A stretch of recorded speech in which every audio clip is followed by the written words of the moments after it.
So the last thing we're talking about tonight is creating wealth. Tonight, I want to share what I believe is very, very important for anybody to truly, truly become successful in life. And that is, you need to have a visualization board. You know, a lot of people say, what's a visualization board? Well, I can't even say it sometimes. A visualization board is where you put the things that you want in life on a board. You just put it on a board and you put it somewhere where you have to see it every day in and day out. I'm going to tell you right now a little story. My first board, my very first board, was nothing more than the words millionaire. I mean, when I was coming out of high school, I came from a very poor family, and I was always felt like when I went to college, I went on a kind of a scholarship type thing in criminal justice, but I had probably the worst car in the parking lot. I mean, it had to be the worst car. So obviously, one of my dreams was to be successful in life, and I decided I want to be a millionaire. So what I did, my first board was nothing more than I wrote down, I'm going to have $1 million.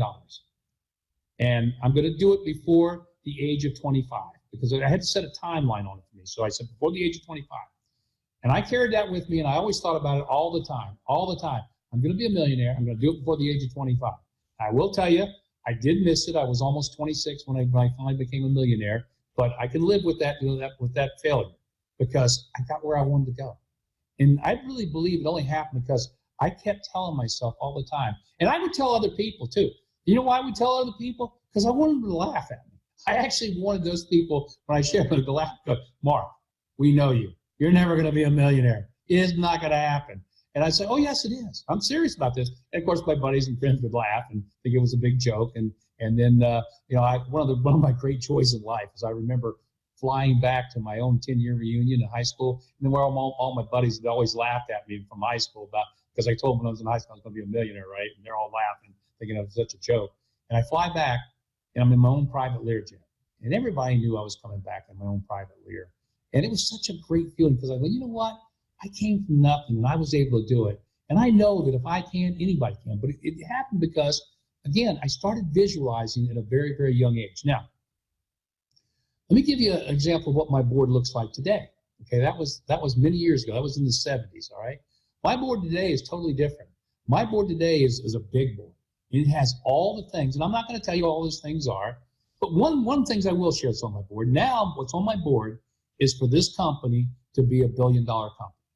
And not only have I say it's $1 billion company, but I've actually got a screenshot of an unbelievable stadium filled with about 40 or 50,000 people. And I look at that and I'm saying, that's Travel 10. That's us down the road a few years in a big stadium, 40 to 50,000 people there, and it's all happening, and we're on the way to becoming $1 billion company. So I have a board, like I said, and it has everything that I dream of, and I still dream to this day. Everything I can possibly dream of that I want in my life that I don't have is on that board, and there's some pretty big dreams on there. So for you, it does the same thing. You've got to start by creating your own board. And I'm going to leave you with one story here that I got to share, because it's not something that I did. It's something someone else did. And some of you might have heard this story. But I think it's such a cool story. I had a friend, and he was really struggling, and he had no money, and he had no income, and he had a car that was probably worse than the car I was talking about that I owned. Matter of fact, he was involved in my business that I started back in the 70s and went to 100 million, but he was struggling like a lot of people when he first started. He wasn't making any money, and his car was so bad, he would park it down the street when he was doing a meeting because he didn't want anybody to see it. So he came to me one day and said, Mark, what do I do? What do I do? And his name is Paul Bacher. And again, if you've heard the story, bear with me, for most of you that haven't. So I said, Paul, here's all you do. I said, what do you want? What is it you want right now? And he said, Mark, all I want is a brand new Cadillac. That's what he wanted, a brand new Cadillac. So what did I do? I said, okay, let's go down to the dealership. And I'm giving you the abbreviated story. Went to a dealership, got him a brochure, and said, okay, Paul, just keep looking at this until you get the car. Just keep looking at this brochure until one day it's no longer a brochure, but you've actually got that car in your driveway. Well, some time went by. I don't remember, 3 or 4, 5, 6 months. I can't remember exactly. It was a long time ago.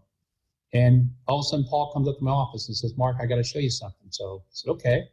And he said, come downstairs. I got to show you something. So I go downstairs. Sure enough, down in my parking lot, brand new Cadillac. And I said, cool, Paul, you did it, man. That's great. I love it, man. He said, no. Get in the car. He says, I got to show you something else. I said, no, I really don't want to, Paul. And this is the funny part of the story. He takes me to his house. His house is empty because it's during the day. He walks me into his master bedroom, and I'm looking at him like, Paul, what are we doing? And he says, just please come in. So he takes me to his master bedroom and says, what do you see, Mark? What do you see? And I'm looking around going, I don't see anything, Paul. And he says, look up on the ceiling. Sure enough, I look up on the ceiling, and that brochure that he and I went and got together was all cut out and pasted up on his ceiling. And he looked at it. He said, Mark, every night when I went to sleep, I had to look at the pictures of that car. Every night, every morning when I got up, I had to look at the pictures of that car. And he said, it worked. He said, I got the car. The end of the story was this. About a year later, and this is the funny part, I'm having a big party at my house. And I had a beautiful home in Jacksonville. It was a gorgeous home. I love that home. And Paul came to the party, and he was there, and he was walking around taking pictures. And I said, Paul, what are you doing, man? Why are you taking pictures? He said, Mark, I really like this house. And I said, really? Well, that's nice. He said, no, you don't understand. He said, I love this house. And he says, I'm taking pictures because you know what I'm going to do, don't you?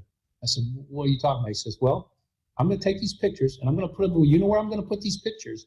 And I'm going to own this house. And I started laughing at Paul. He goes, oh, the house is not for sale. You're not going to own the house. I mean, that's a great thing. Why don't you go take pictures of somebody else's house, one that you can go buy, and you know what? I believe you. It's going to happen. He says, no, you don't understand. He says, I'm buying this house. I will buy this house. End of the story is, guess what? He bought my house. He bought my house. I would have never believed it. I would never believe it could have possibly happened.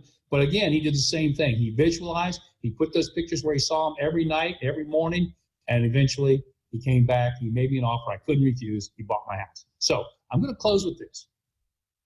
You need, and every person should be doing this thing, you need to build your own board. And I don't know what's going to be on that board. It's whatever you want in life. And you know what? You don't have to start with something that you think is impossible. Start with something that's small when you first start. Maybe it's nothing more than, maybe it's covering a mortgage payment. Maybe it's, buying something for the family. Maybe it's putting, put aside a certain amount of money every month for a college education. Whatever it is, it doesn't really matter. Just start with something. And don't be afraid to dream big, because I've always found you pretty much get in life what you ask for. That's the amazing thing. You get in life what you ask for. So if you ask for something really little, usually you get something very little. So if you want something big, folks, ask for something big. And if you do that, you're going to be shocked at what happens, because my guess is you're going to get what you put on that board. So thank you, and we'll see you next week for another contest. Please get your testimonials in, keep building, and we're going to just keep this contest running for years to come. All right? Good night, everybody. Thanks for being here.